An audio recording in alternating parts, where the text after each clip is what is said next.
जय जगन्नाथ सागे मैंने स्वागत कर मोर आज ब्लॉग को। तो माँ नथिबार आज आसी 4-5 दिन हो गलानी तो रोसईबास सब चलती चल देखिए कौन सब रोसई बसई भात बसई नहीं पिता सब भाजी बोली कुनि कुनि आलू काटिदेवी मुग डाली बसई आ टमाटर बैगन पोड़ी दे खाईदे शनिवार कौन एत जिन करिया रूपातर बाथरूम अच्छी से आसला पानी फानी देवी केते काम अच्छी रूपा तर आसी गाधे पाधे ठाकुर पूजा कर तो डेली तर नित्य काम हो सका उठो गाधे पाधे ठाकुर पूजा कर तार काम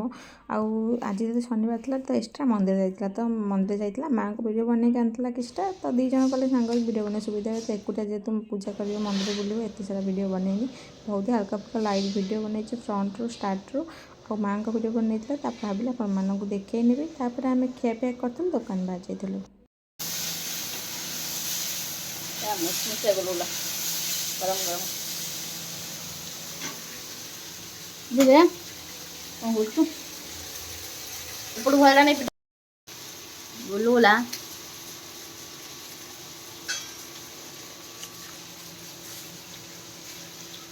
रोटिया धरा गई कौन खाऊ बुझेला मुझे जरूरी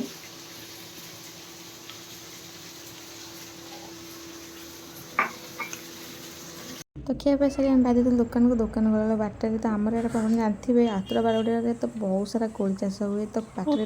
बिक्री होती देखिए लोग किनी दुकान पर दुकान आसिक जेहतु माँ ना घरे तो रोसे तो निजे कराया पड़े सका किसी रोसे छाड़ी देती आउ किसी रही जमीक आलू भर्ता सांगे सांगे गरम गरम कर खाइले बेसी मजा लगी था तो सोरिष तेल टी पकई कंचा लଙ୍କା काटी पकई टिकेनाकू जीरा टे फुटे नहीं जमीक बढ़िया से गोटे सुंदर बास्ना आसो चाहिए जीरा सोरिष पंचफुटण फुटे पारे तो मोर चॉइस हूँ जीरा बेस्ट चॉइस तो जीरा बढ़िया से चटकी जाता टे टमाटर पकेवा तो बहुत बढ़िया भाव में पियाज टमाटर कॉम्बिनेशन एत सुंदर टेस्ट लगी था तो पियाज पूरा भर भर पकई पूरा गोटे बड़ साइज पियाज काटी पकई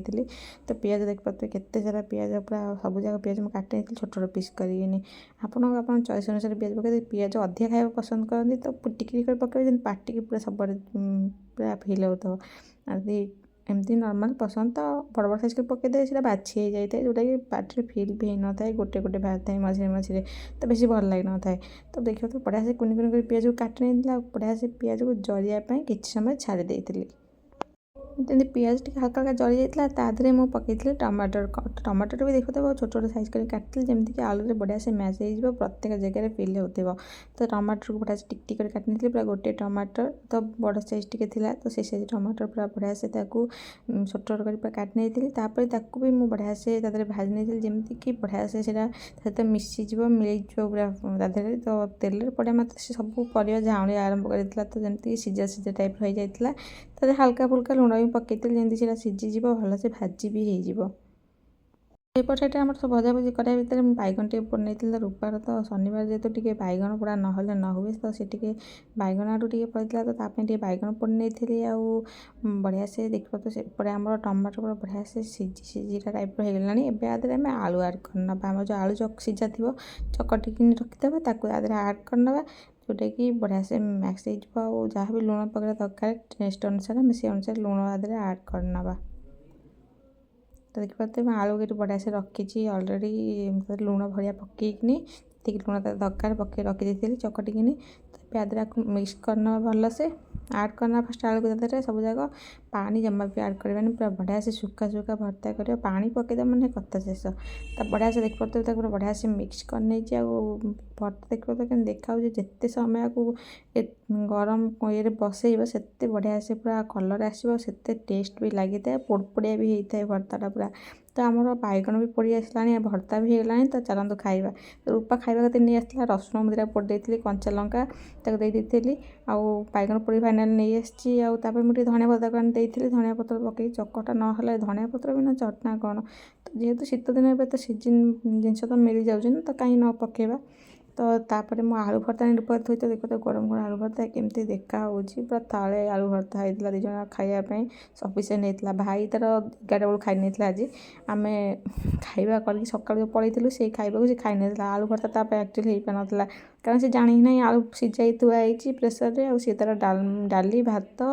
ଆଉ ଭଜା ଲଗେଇକି ଖାଇ ଦେଇଛି। ଯେଉଁ ଭଜା ଆଉ ପିତା ଶାଗ ଭଜା ମୁଁ କରିଥିଲି ତାକୁ ଲଗେଇଛି ଖାଇ ଦେଇଥିଲା ଅଲରେଡ଼ି। ତ ପଛରେ ଆମେ ଆସିକି ଖରାବେଳେ ବାଇଗଣ ଆଉ ଆଳୁ ଭର୍ତ୍ତା କରିଥିଲୁ ଖାଇଥିଲୁ। ତା ଚଟନା କରୁ ମନେ ପଡ଼ିଲା ଟିକେ ସୋରିଷ ତେଲ ନ ପକେଇଲେ କ'ଣ ଭଲ ଲାଗିବ। ଚଟନାରେ ଟିକେ ସୋରିଷ ତେଲ ଆଡ଼୍ କରିଥିଲୁ, ଯେଉଁଟାକି ବହୁତ ସୁନ୍ଦର ବାସ୍ନା ହେଇଥାଏ ଆଉ ଟେଷ୍ଟ ବି ଲାଗିଥାଏ। ମୁଁ ପୋଡ଼ିଲା ବେଳେ ଟିକେ ସୋରିଷ ତେଲ ଲଗେଇଥିଲି ଯେମିତି ଆଉ ଟିକେ ସୁନ୍ଦର ଟେଷ୍ଟ ଆସିବ। ତ ମୁଗ ଡାଲି ସହିତ ଭାତର କମ୍ବିନେସନ୍ ଆଉ କ'ଣ, ମୁଁ ତ ଆଗରୁ ମୁଗ ଡାଲି ଜମା ଖାଉନଥିଲି, ଆଉ ରୂପା ସାଙ୍ଗରେ ପଡ଼ି ଯେବେଠୁ ମୁଗ ଡାଲି ଖାଇଛି ମୁଗ ଡାଲି ହିଁ ଖାଉଛି। ରୂପା ମୋତେ କହିଲା ମୁଗ ଡାଲି ଖାଇ କେମିତି ଲାଗୁଛି, ମୁଁ ଟିକେ ହସି ଦେଇଥିଲି। ଯେଉଁ ମଜାମସ୍ତିରେ ଗପସପରେ ଖିଆ ପାଇଁ ଆମର ଷ୍ଟାର୍ଟ ହେଇଯାଇଥିଲା। ତ ମୁଗ ଡାଲି ସହିତ ଭାତ ଉଷୁନା ଭାତ ବହୁତ ଟେଷ୍ଟ ଲାଗିଥାଏ।